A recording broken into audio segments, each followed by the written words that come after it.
Assalamualaikum warahmatullahi wabarakatuh. Perkenalkan, nama saya Rian Julfikar dari dari jurusan Teknologi Informasi Komputer dan Prodi Teknologi Rekayasa Multimedia. Nomor NIM saya adalah 20245830 219. Saya di sini ingin mempresentasikan hasil kerja proyek akhir saya dari MK Praproduksi Animasi. Dosen pengajarnya adalah Pak Ilham Safar, SST MKOM. Baiklah, pada presentasi ini saya akan menjelaskan praproduksi animasi berjudul Hantu Takut Gelap, sebuah animasi bergenre komedi horor dengan latar kehidupan anak kos.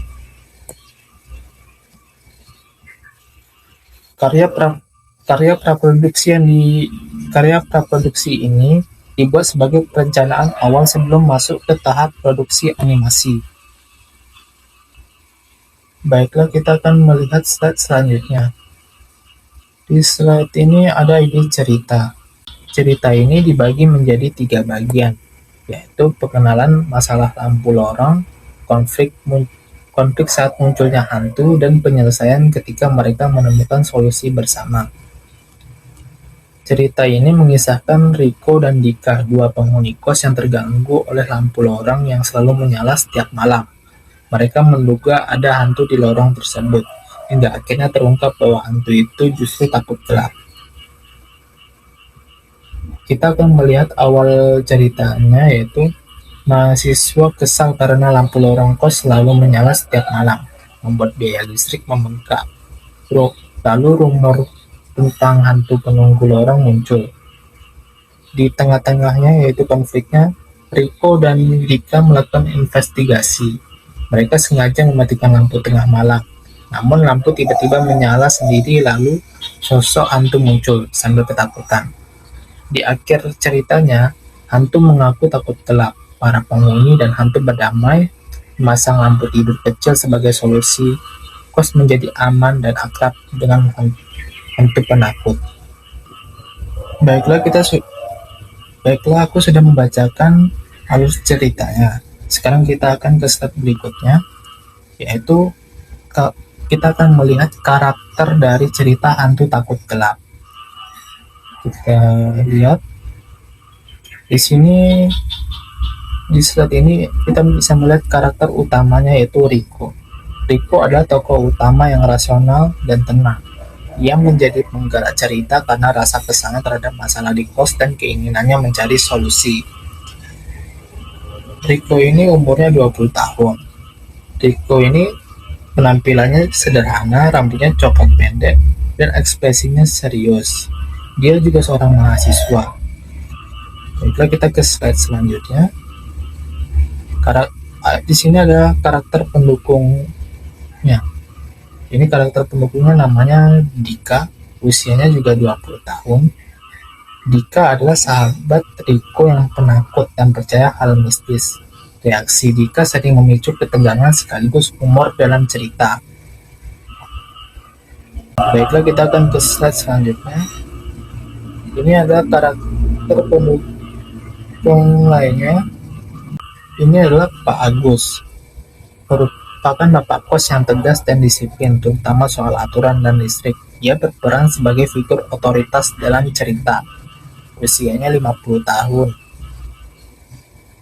Slide berikutnya yaitu ini adalah Gusta, penunggu lorong kos. Berbeda dari hantu pada umumnya, Gusta takut pada kegelapan dan menjadi inti konflik cerita. Usianya tidak diketahui ya. Baiklah, kita ke slide berikutnya, yaitu latar dan properti. Latar utama animasi ini adalah lorong kos, kamar Riko, dan bagian depan bangunan kos yang mendukung suasana cerita sehari-hari dengan sentuhan horor ringan. Kita ke slide berikutnya, yaitu ada properti. Ada kertas tagihan listrik, lampu tidur kecil, dan ponselnya Riko. Kita ke slide selanjutnya, yaitu Storyboard, kita akan melihat storyboardnya. Storyboard ini digunakan untuk menggambarkan urutan adegan agar proses produksi animasi lebih terarah. Kita akan lihat storyboardnya. Ini scene satunya. Lorong kos dengan pintu kamar di kiri dan kanan. Lampu di langit-langit menyala menerangi lorong. Sunyi, hanya ada suara dengungan listrik. Berikutnya, kita ada di kamar scene 2 di kamar Riko. Riko duduk di atas kasur kamarnya sambil menatap layar ponsel dengan ekspresi kesal. Ia melihat tagihan listrik yang bengkak. Berikutnya, tiba-tiba Dika masuk ke kamar Riko dan langsung mendekati Riko dengan wajah cemas. Dika bilang, "Bro, Pak Agus ngamuk lagi soal listrik." Riko menjawab, "Pasti gara-gara lampu lorong." Berikutnya, Riko dan Dika melanjutkan pembicaraannya. Dika mendengar rumor soal lorong tersebut. Dika bilang, "Katanya ada yang nempati lorong." Terus Riko menelan ludahnya dan bilang, "Maksud lo hantu?" Kita ke slide berikutnya. Riko dan Dika akhirnya keluar dari kamar, berdiri di lorong kos berhadapan dengan Pak Agus, Bapak kos, dan mereka sedang melakukan pembicaraan serius. Pak Agus bilang, "Ini bukan hotel bintang 5, lampu lorong nyala terus." Riko bilang, "Pak, kalau malam ini kami cek gimana supaya mengetahui masalahnya?" Pak Agus bilang, "Silahkan, kalau memang hantu yang berbuat, suruh bayar listrik." Berikutnya, pada saat tengah malam, Riko berdiri di lorong kos dan hendak menekan saklar lampu. Sementara Dika berdiri di belakangnya dengan raut wajah cemas. Dika bilang dengan suara yang kecil, "Gue ngerasa ini ide yang buruk." Scene berikutnya, lampu lorong padam setelah Riko menekan saklar. Lorong kos kini gelap, hanya menyisakan bayangan pintu-pintu kamar di sepanjang koridor. Riko berdiri di depan saklar dengan ekspresi serius, sementara Dika di belakangnya tampak gelisah. Dan Dika bilang ini dengan suara yang kecil, "Gua takut gelap." Berikutnya, scene 8. Tiba-tiba lampu menyala sendiri. Keduanya mendengar sesuatu dan menoleh ke belakang. Mereka terkejut ketika sesosok hantu putih tiba-tiba muncul di ujung lorong. Hantu putih itu mengatakan, "Jangan dimatiin." Riko dan Dika pun lantas berteriak, "Ah!" Gusta, hantu putih itu pun juga ikut teriak, "Ah, jangan teriak."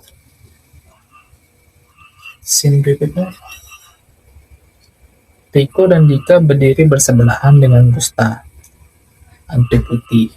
Setelah berbicara beberapa saat, Riko dan Dika mulai memahami situasi yang terjadi. Riko mengatakan, "Jadi kamu yang nyalain lampu?" Gusta putih, "Iya, kalau gelap panik." Berikutnya, akhirnya, sebagai solusi, Riko memberikan lampu tidur kecil kepada Gusta, karena dia takut gelap, agar lampu di lorong bisa mati saat malam. Tiba-tiba Bapak kos datang dari ujung lorong. Pak Agus bilang, "Jadi ini biang masalahnya." Riko, "Iya Pak, dia takut gelap." Lantas Pak Agus bilang begini, dia menghela napasnya. Yang penting sekarang hemat." Scene berikutnya, setelah kejadian itu, kos jadi tempat aman, tenang, dan tidak boros listrik lagi. Narasi, "Sejak itu kos kami aman, karena hantunya pun takut suasana horor." Pesan dari cerita ini, animasi ini menyampaikan pesan bahwa ketakutan seringkali muncul karena salah paham dan masalah bisa diselesaikan dengan komunikasi. Demikian penjelasan praproduksi animasi Hantu Takut Gelap. Diharapkan perencanaan ini dapat menjadi dasar yang kuat untuk tahap produksi animasi selanjutnya. Terima kasih untuk yang menonton. Maaf jika ada yang salah. Assalamualaikum warahmatullahi wabarakatuh.